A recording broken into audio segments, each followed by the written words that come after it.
আচ্ছা শরীফ ভাই, একটু আমাদের দেশের কয়েকটি বিষয় নিয়ে আমি আপনার কাছে জানতে চাই। আজকে আমরা দেখেছি যে চিফ প্রসিকিউটর বলেছেন যে মোজাফফর আহমেদ, যাকে জিয়াউর রহমান হত্যাকাণ্ডের গ্রেফতার করা হয়েছে এবং তাকে ট্রাইব্যুনালে হাজির করার নির্দেশ দেওয়া হয়েছে বৃহস্পতিবার। আমরা গতকাল দেখলাম যে স্বরাষ্ট্রমন্ত্রী বলেছেন যে তাকে কোর্ট মার্শালে বিচার হতে পারে। আপনার কাছে কি মনে হয়, ট্রাইব্যুনাল আবার কোর্ট মার্শাল, বিষয়টাকে একটু ব্যাখ্যা করবেন? ধন্যবাদ।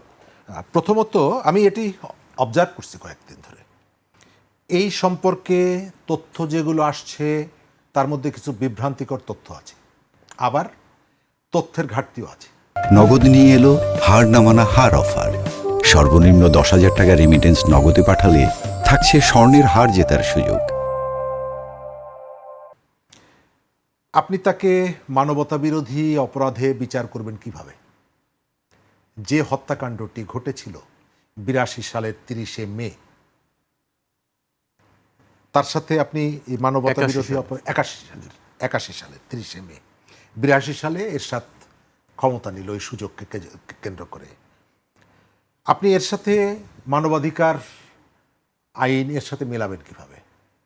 জিয়াউর রহমানকে হত্যা করেছিল সেনা বাহিনীর একটি অংশ, তারপরে দুটো মামলা এবং একটা মামলার বিচার হয়েছিল, সেটা হলো যে সেনাবাহিনীর চেন অফ কমান্ড ব্রেক করার জন্য কয়েকজন সেনা কর্মকর্তার ফাঁসি হয়েছিল, আর অন্যান্য আরও কয়েকজনকে লঘুদণ্ড, অন্যান্য কারাদণ্ড দেওয়া হয়েছে।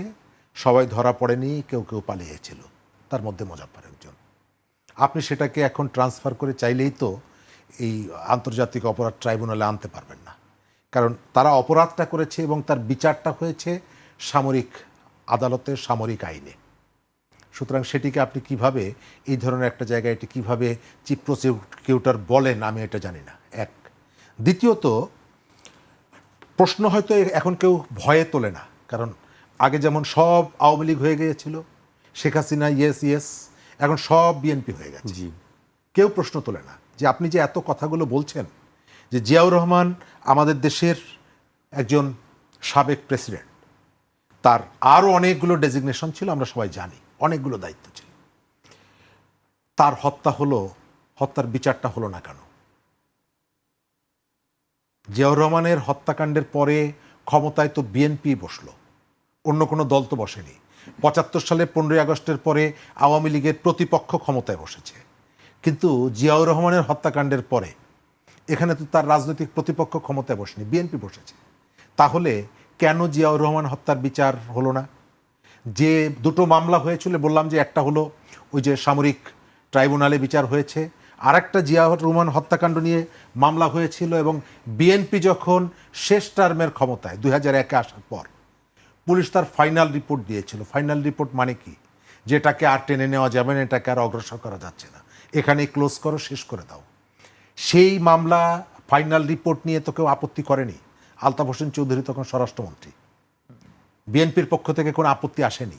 এক, দ্বিতীয়ত হচ্ছে হত্যাকাণ্ডের পরে যে ধরনের একটা রাজনৈতিক দলের প্রধান, তিনি, তার সহকর্মীরা ছিল, তার একটা পাশের রুমে চট্টগ্রাম সার্কিট হাউসে তার দলের মহাসচিব ছিলেন, আরও অনেক সিনিয়র নেতারা ছিলেন, কিন্তু এই যে ঘাতকরা কেবল এসে একজন মানুষের বুকে অসংখ্য বুলেট চার্জ করলো, বাকি কোনো দরজায় টোকা দিল না, আঘাত করলো না, কারো ঘুম ভাঙলো না।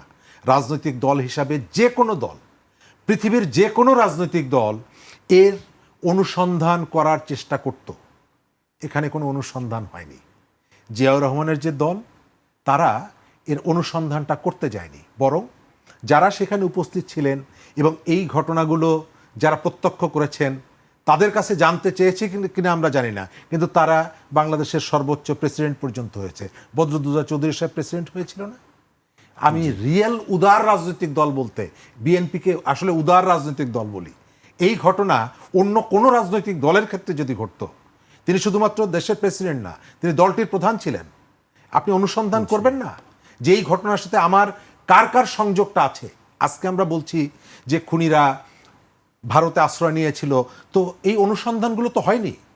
আজকে আপনি আসাদুজ্জামান কামালকে ফেরত পাওয়ার জন্য আপনি চিঠি দিচ্ছেন, যোগাযোগ করছেন, তো এই যে খুনি যাকে ধরলেন কয়েকদিন আগে, তো সে কোথায় আছে এই খোঁজটা তো নেন নাই। ক্ষমতায় ছিলেন অনেক দিন, একাধিকবার ক্ষমতায় এসেছেন, কিন্তু এই খোঁজটা তো নেন নাই। আমার এই কথার সারাংশ যেটা, যে আমাদের এখানে শেখ মুজিবের ছবি নিয়ে রাজনীতি হয়, জিয়াউর রহমানের ছবি নিয়েও রাজনীতি হয়। এদেরকে পুঁজি করে আমরা হত্যা খুনের রাজনীতির অবসান চাই, সেটা যারই হোক না কেন।